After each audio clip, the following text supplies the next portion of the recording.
IBA Grads, Gateway to Your Desired Future. अस्सलाम वालेकुम, this is Adnan Qamar Siddiqui from IB grades.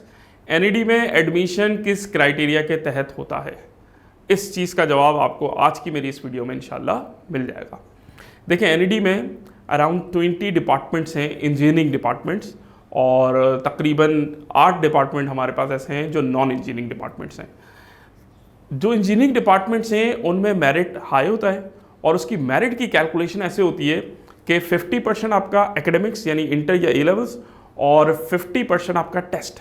ये दो चीज़ें जो आपको स्क्रीन पे भी कैलकुलेशन नज़र आ रही होगी, 50% दोनों चीज़ें शामिल करेंगे, और फिर एक परसेंटेज सामने आ जाएगी, एक एग्रीगेट आपका बन जाएगा। उस एग्रीगेट में आपका जो टॉपर्स होंगे उनको सबसे पहले बुलाया जाएगा और उनसे पूछा जाएगा कि ये जो 20 डिपार्टमेंट हैं, इन 20 डिपार्टमेंट में आपकी ख्वाहिश क्या है। तो जो लोग टॉपर्स होते हैं उनको उनकी ख्वाहिश के मुताबिक वो चीज़ें मिलना शुरू हो जाती हैं और चीज़ें फिर क्लोज़ होना भी शुरू हो जाती हैं।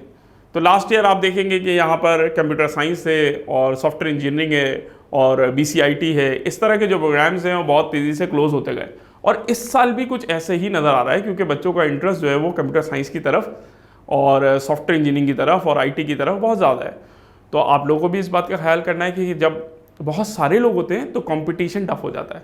अब जब कंपटीशन टफ होता है तो हर एरिया आपका जो है वो बहुत अच्छा होना चाहिए। आपने ए लेवल्स किया है, आपने इंटर किया है, एक्सीलेंट होना चाहिए। आप टेस्ट में अपियर हो रहे हैं, बिल्कुल कोई गुंजाइश नहीं है किसी भी स्कोर के कम होने की, कि अगर आप ये समझें कि 70 पे एडमिशन हो जाएगा, 85 पे हो जाएगा।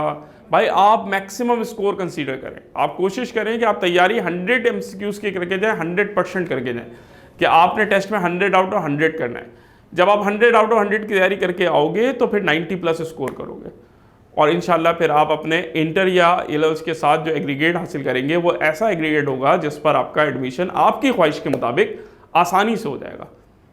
दूसरा रास्ता आपके पास ये होता है कि अगर आपके पास मेरिट में एग्रीगेट इतना नहीं बन रहा कि आप अपने डिज़ायर फील्ड हासिल कर सकें, तो फिर आप एक सेल्फ फाइनेंस का पे ऑर्डर बनाते हैं। ये पे ऑर्डर आपका जो है वहाँ पर सबमिट होता है। ये उस वक्त तक वहाँ पे रहता है जब तक आप इसकी बेस पर एडमिशन ना ले लें। ये कहलाती है सेल्फ फाइनेंस, और इसकी एक फ़ीस होती है। तो वो पे ऑर्डर वो रख लेंगे, और जब आपका एडमिशन हो जाएगा, अगर मेरिट पे एडमिशन हो जाता है तो आप अपना पे ऑर्डर वापस ले लेंगे, वो आपको वैसे ही वापस कर देंगे। और अगर मेरिट पे नहीं होता, वो आपसे पूछेंगे आप मेरिट पे आपका एडमिशन नहीं है, सेल्फ फाइनेंस पे एडमिशन हो रहा है, तो क्या बेटा आप सेल्फ फाइनेंस पे एडमिशन लेना चाह रहे हैं? फाइनल डिसीजन है। आप कहते हैं यस, आपका पे ऑर्डर वो रख लेंगे, आपका एडमिशन कंफर्म हो गया और आपने अपनी क्लासेस ज्वाइन करनी है। यही चीज़ स्पॉन्सर के लिए भी है। स्पॉन्सर की कैटेगरी में सेल्फ फाइनेंस से ज़्यादा अमाउंट रिक्वायर्ड होती है। लाइक लास्ट ईयर अगर हम आपको बताएं तो 750,000 सेल्फ फाइनेंस था और 1050,000 10.5 लाख रुपए स्पॉन्सर की फीस थी। उसमें चांसेस भी ज़्यादा होते हैं। उसमें अगर आपका एग्रीगेट कम बन रहा है तो फिर आप वो स्पॉन्सर वाली अप्लाई कर रहे हैं, तो फिर आपके ज़्यादा चांसेस हैं कि भाई आपको एक अच्छी फील्ड में एडमिशन मिल सके। तो कोशिश करें पहले तो मेरिट में आने की, फिर सेल्फ फाइनेंस है, फिर स्पॉन्सर है।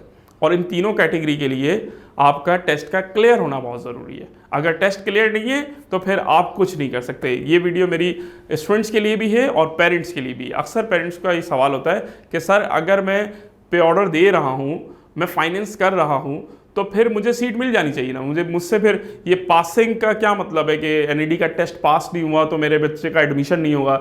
तो बिल्कुल ऐसे ही है। अगर आपका टेस्ट पास नहीं हुआ, बच्चे ने इंटर में 90% ली है, टेस्ट उसने पास नहीं किया है, आप उसको स्पॉन्सर की फंडिंग भी कर रहे हैं, फाइनेंस भी कर रहे हैं, उसके बावजूद आपका एडमिशन नहीं होगा। तो एडमिशन टेस्ट का क्लियर होना बहुत ज़रूरी है। कोई ज़रा बराबर भी गलती ना रह जाए, किसी चीज़ में कमी ना रहे कि एडमिशन टेस्ट आपका क्लियर ना हो, पहली बुनियादी शर्त है।